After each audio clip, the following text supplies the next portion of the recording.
मेरा नाम हंस चौधरी है। मैं अखिल भारतीय विद्यार्थी परिषद मेरठ प्रांत का प्रांत मंत्री हूँ।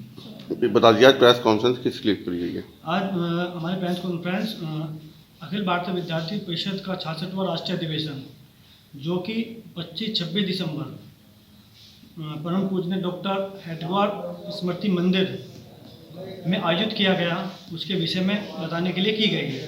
इस बार कोरोना काल में कोरोना गाइडेंस को देखते हुए, उसका नियमों का पालन करते हुए अखिल भारतीय विद्यार्थी परिषद ये 66वां अधिवेशन संपन्न किया, जिसमें हमें देखने को आया कि 188 कार्यकर्ता पूरे देश भर से फिजिकल रूप से जुड़े, जो कि अब तक का हमारा सबसे छोटा राष्ट्रीय अधिवेशन है। उसके साथ साथ इस बार हमारा राष्ट्रीय अधिवेशन सबसे बड़ा अधिवेशन रहा कि हमने इस बार ऑनलाइन के माध्यम से 1,02,072 छात्रों को राष्ट्रीय अधिवेशन का हिस्सा बनाया है। ये बहुत महत्वपूर्ण हमारा कदम रहा।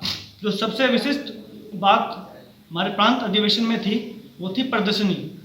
जब हम प्रदर्शनी लगाई गई तो उसमें ध्यान गया कि पूरे वर्ष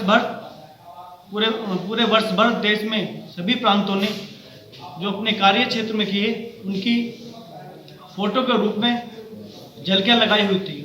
और जो सबसे महत्वपूर्ण केंद्र बिंदु रहा, हमारे संविधान में दिए गए चित्र का वहाँ पे उन्होंने फोटो लगा रखा था, जो कि हमारे संविधान जो हम लोग पढ़ते हैं उसमें नहीं दिखाया जाता। ये सबसे मुख्य केंद्र है।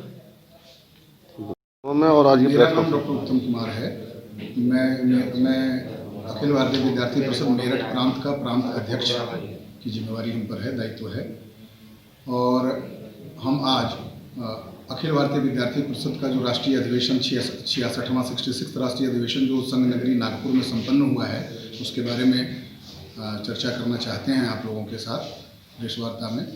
जो कई मामलों में अलग भी रहा है, इस कोरोना काल के कारण बहुत कम लोग अपेक्षित थे, उसके बावजूद भी ऑनलाइन माध्यम से सर्वप्रथम पहली बार पूरे देश से 1,62,000 से भी ज़्यादा छात्र और शिक्षकगण अनेक कस्बों से, गांवों से, शहरों से लोग ऑनलाइन माध्यम से जुड़े और इस अधिवेशन में पार्टिसिपेट किया, जबकि वहाँ लगभग 250-180 के आसपास फिजिकल रूप से प्रेजेंट थे नागपुर में, कोरोना के कारण जो रिस्ट्रिक्शन है। और इस अधिवेशन में 4 प्रस्ताव पास किए गए, जो मुख्यतः हमारी राष्ट्रीय शिक्षा नीति, जो हमारी शिक्षा नीति है, उसके ऊपर विषय पर चर्चा करते हुए राष्ट्रीय शिक्षा नीति का अभिवादन भी किया गया। और उसमें जो भी कार्रवाई तुरंत होनी चाहिए, जो विद्यार्थी परिषद को लगता है, उससे संबंधित उस पर चर्चा हुई, प्रस्ताव हुआ।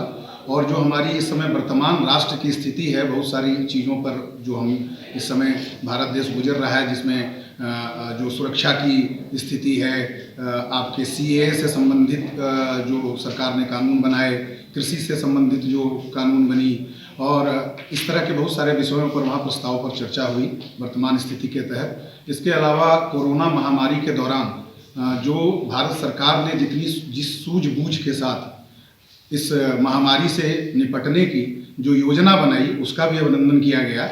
और विश्व को जो हमने एक मैसेज दिया कि भारतीय परंपरा, भारतीय संस्कृति किस तरह से आज के इस कोरोना महामारी में, इस विषम परिस्थिति में भी प्रासंगिक है, कितना रेलिवेंट है, इस पूरे विश्व को ये मैसेज गया कि हमारी परंपराएं कितनी रेलिवेंट हैं। इसके अलावा जो बहुत सारी सरकार की नीतियां रही हैं, जिसमें छात्रों से संबंधित, खास करके जो हमारे दिव्यांग छात्र हैं, छात्राएं हैं, और जो ट्रांसजेंडर्स हैं, उनके प्रति भी हम संवेदनशीलता होते हुए विद्यार्थी परिषद ने सरकार से का ध्यान आकर्षित करने का कोशिश किया इस अधिवेशन के माध्यम से, कि कैसे उनकी छात्रवृत्तियां, उनके छात्रावास, उनकी पढ़ाई लिखाई, और कैसे वो समाज में जिस तरह से वो पिछड़े हुए, उनके पिछड़ेपन को दूर किया जाए। इन सारे विषयों पर बृहद रूप से चर्चा हुई, प्रस्ताव पास हुआ। और जो हम हमारी परंपरा रहती है विद्यार्थी परिषद की कि हम अपने जो प्रस्ताव पास करते हैं वो सरकार को सुझाव के रूप में प्रस्तुत देते हैं, तो वो भी सौंपी गई।